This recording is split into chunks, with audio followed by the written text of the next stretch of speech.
They say gamers are great at spotting patterns, but I never expected to use those skills on my own marriage. Turns out, there's no respawn button for trust. And when the woman you love becomes a top-tier strategist in betrayal, the irony almost makes you laugh. Almost. My wife, Sophia, was a gamer long before I met her. It was one of the things that drew me to her. She wasn't just a casual player. She was good, like leading her own squad in competitive matches good.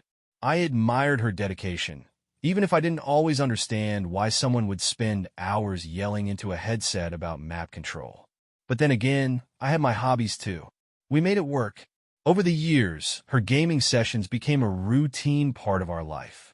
She'd play with her squad almost every night, usually for hours, while I worked late or caught up on my own projects. It wasn't unusual for her to shout out calls like, "On your six," or "Hold the objective," from her setup in the spare room. I'd laugh and joke that she was preparing for some virtual war, but honestly, I never thought much of it. Until I did. About a month ago, I noticed Sophia was spending even more time online than usual. At first, I chalked it up to her team prepping for an upcoming tournament. But then the excuses started. "I need to practice more," or "We're scrimming with a new squad tonight." It wasn't the frequency that bothered me. It was the tone. There was something different about the way she talked about the game now, something guarded. And when I asked to join her one night, she brushed me off so quickly it left me suspicious. Still, I didn't want to jump to conclusions. Sophia had always been passionate about gaming, and I wasn't going to be the insecure husband who couldn't handle his wife having a hobby. But then came the night that changed everything. I was working late in the living room when I overheard Sophia talking on her headset.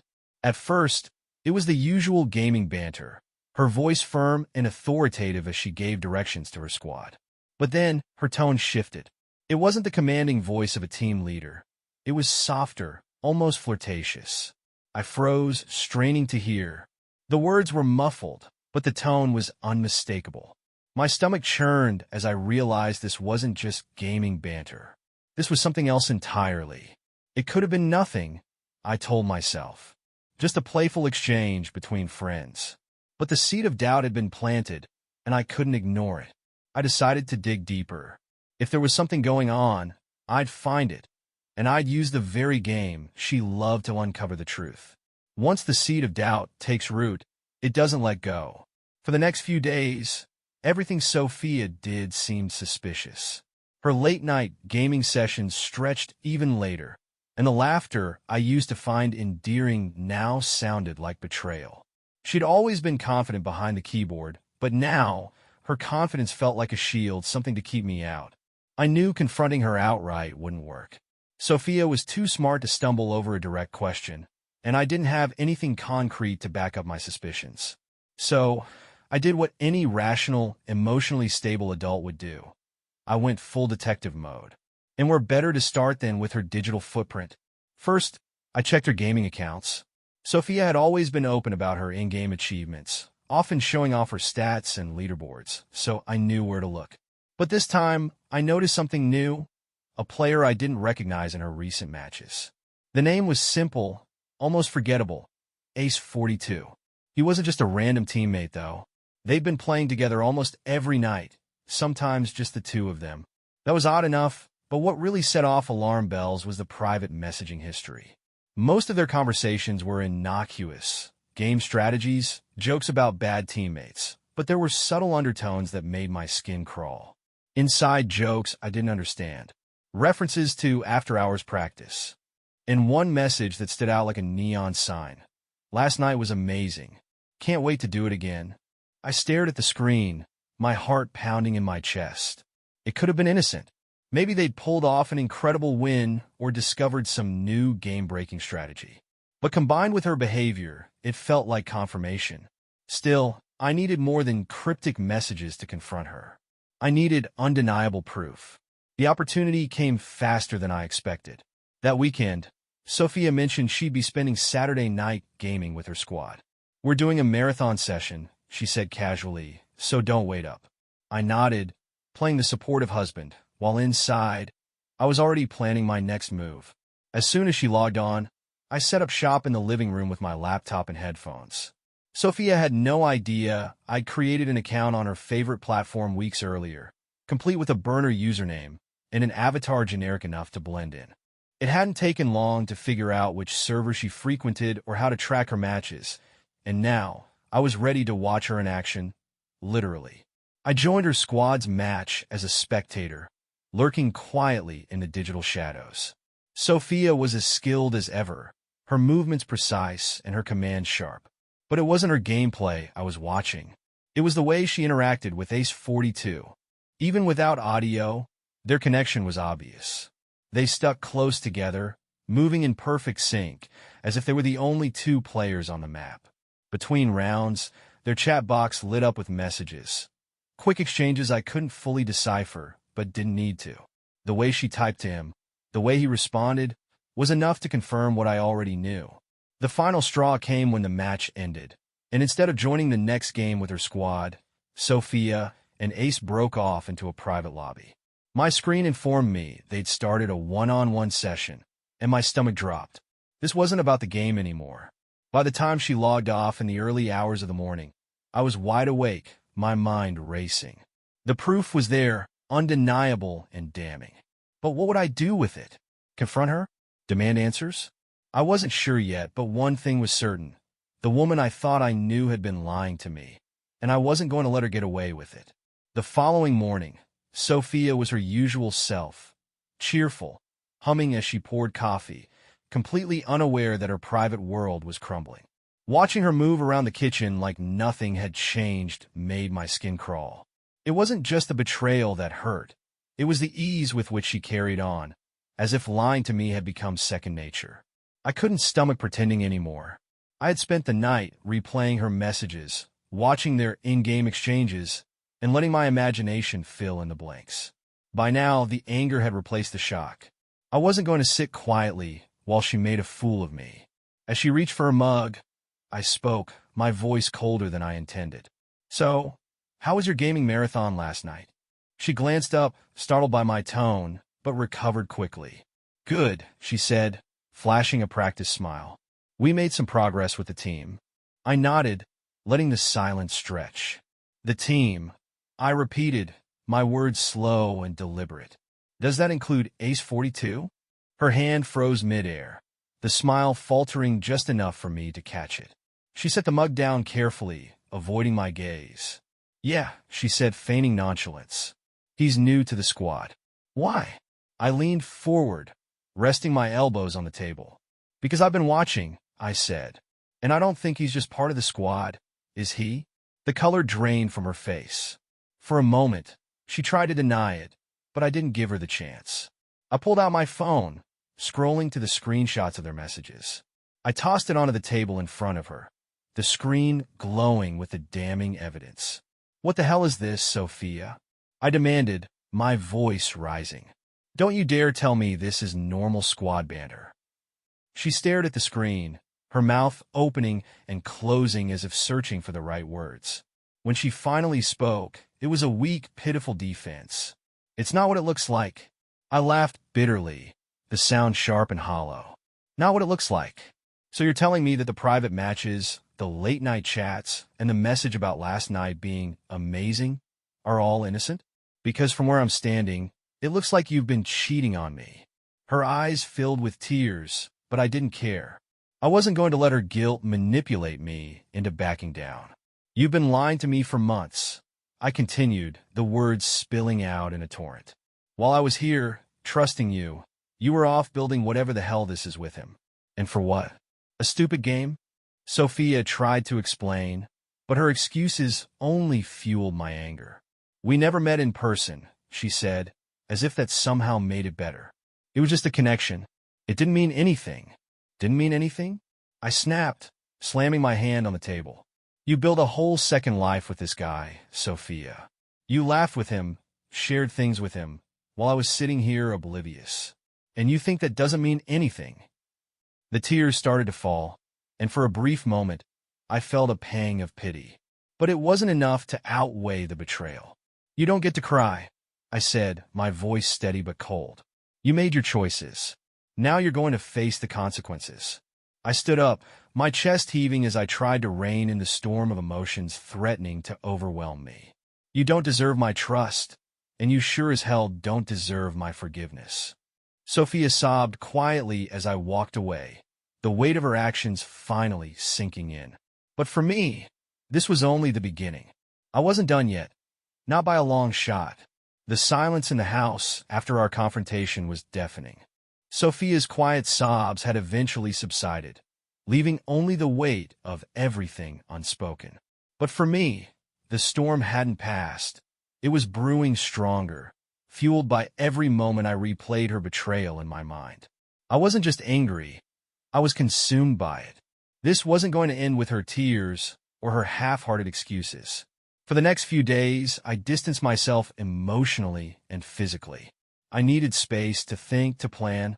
Sophia tiptoed around me, her guilt written across her face every time our eyes met. She tried to talk once or twice, but I shut her down before she could even start. I wasn't interested in hearing more lies. I was interested in justice or revenge, depending on how you looked at it. I dove deeper into her gaming world, gathering every shred of evidence I could find. The private chats, the shared game logs, even the ridiculous inside jokes they'd exchanged. It all painted a picture of a relationship far more intimate than Sophia had admitted. The fact that it was digital didn't make it hurt any less. In some ways, it felt worse. She'd chosen to connect with him on a level she hadn't shared with me in months. But it wasn't just about her betrayal anymore. It was about what came next. Sophia had shattered the foundation of our marriage, and I wasn't going to let her walk away unscathed. So I started building my plan. First, I reached out to her gaming squad. I'd heard their voices enough through her headset to know their usernames, and a quick search on the platform led me to their profiles. I messaged a few of them, asking casual questions about Sophia and her teammate Ace42. Most of them didn't reply, but one player, a guy named Iron Wolf, let something slip. Ace and Sophia? Yeah, they're tight. Always do ing after we log off. Guess they've got good synergy. Good synergy. The words made my blood boil, but it was exactly the confirmation I needed. With that, I started documenting everything. I compiled a timeline of her online activity, screenshots of their chats, and logs of their private matches. I even recorded a few of their sessions through the platform's built-in spectating feature, capturing the way they interacted in-game. It wasn't just about exposing her to myself anymore. I wanted her to see the full extent of what she'd done. The breaking point came one evening when she tried to approach me in the living room. She sat down across from me, her eyes red and tired, and said, "Liam, can we please talk?" I didn't look up. Instead, I slid a manila folder across the coffee table toward her. Inside was everything, the screenshots, the logs, the videos. Her hands shook as she opened it, her face paling with every page she turned. "You want to talk?" I said, my voice ice cold. "Then explain this." Sophia's excuses came tumbling out in a frantic mess. How it wasn't serious, how she'd never intended for it to get this far, how she was confused about our relationship. But I didn't care. I didn't care about her confusion or her regrets. All I cared about was making her understand the depth of the damage she'd caused. "I trusted you," I said, cutting her off. "I gave you everything, and this is how you repay me? With late-night matches and secret chats with some guy who doesn't even have the guts to show his face." Her tears started again, but I didn't let them soften me. I was too far gone for that. "You can cry all you want, Sophia," I continued, "but you don't get to play the victim here. You did this. You destroyed us." For the first time, she didn't have a response.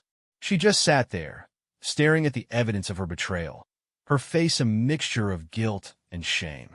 And for the first time in days, I felt a small flicker of satisfaction.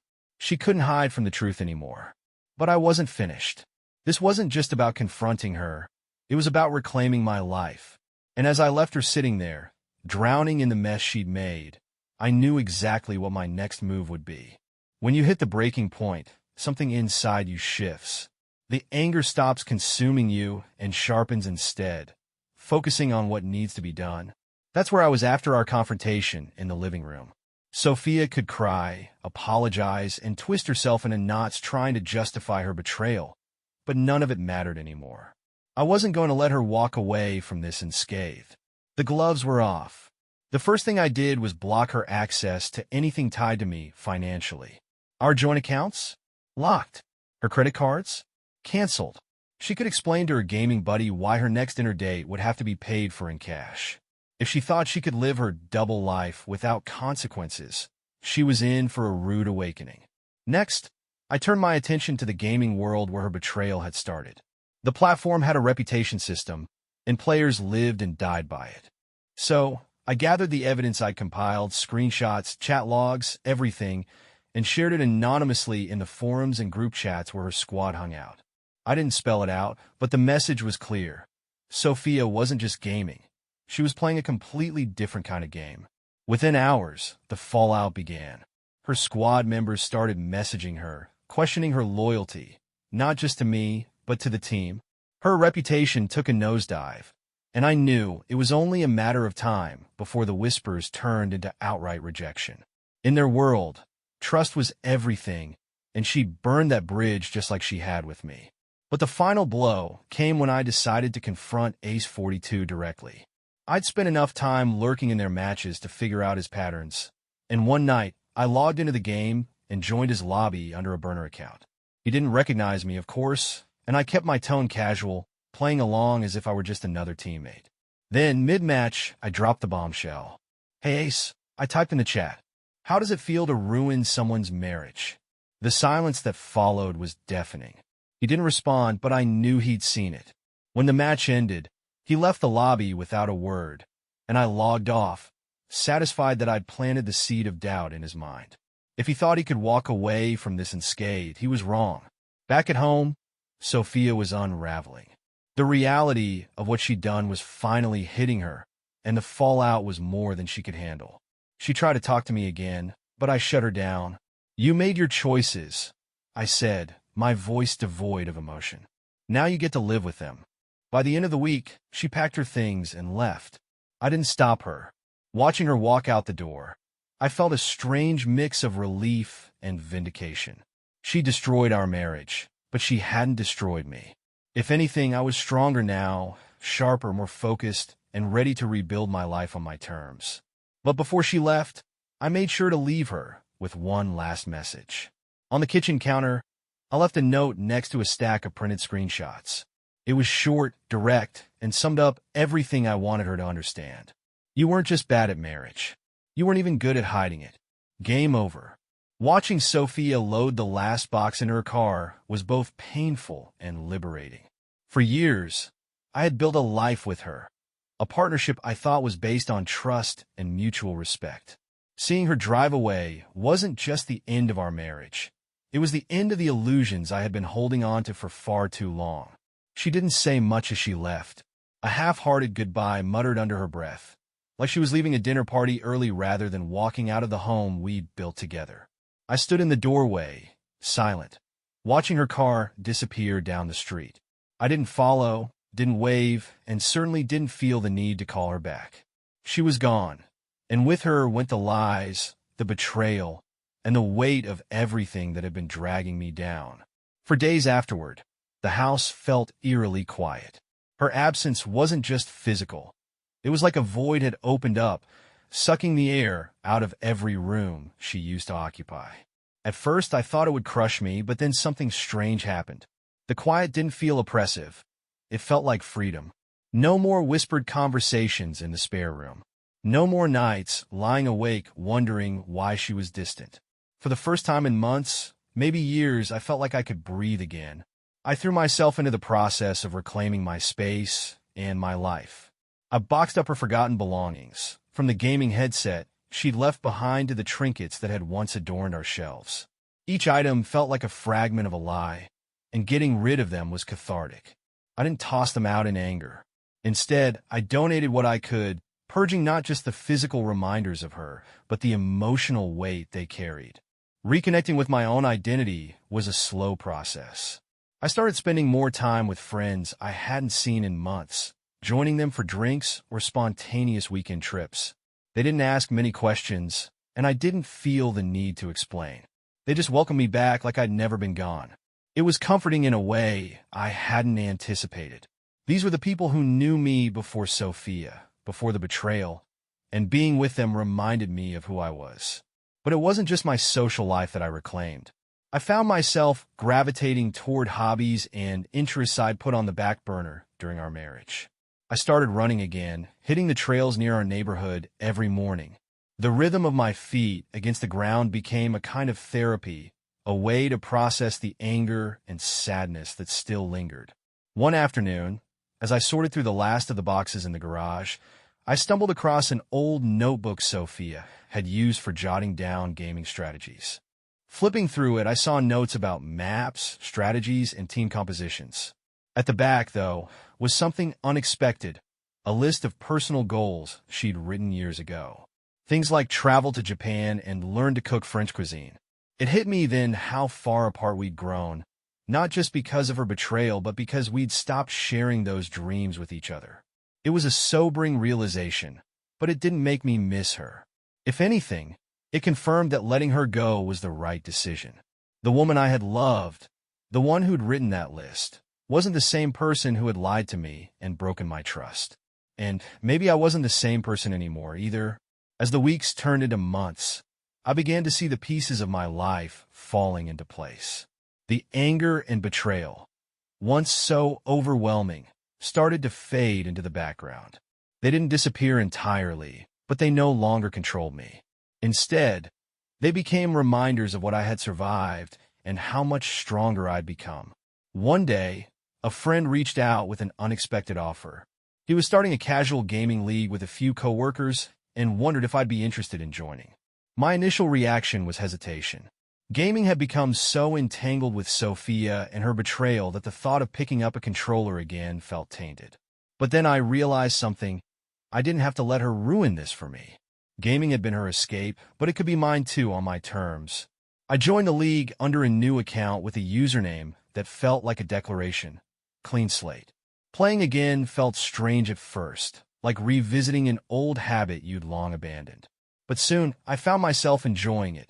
Not for the competition or the wins, but for the camaraderie. It wasn't about escaping anymore.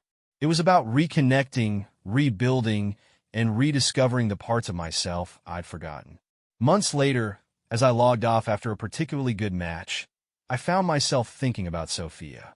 I didn't wonder where she was or what she was doing. I didn't feel the need to check her social media or ask mutual friends about her. She was a chapter one had closed, a story I'd finished reading and placed back on the shelf. And that's when I realized I'd won.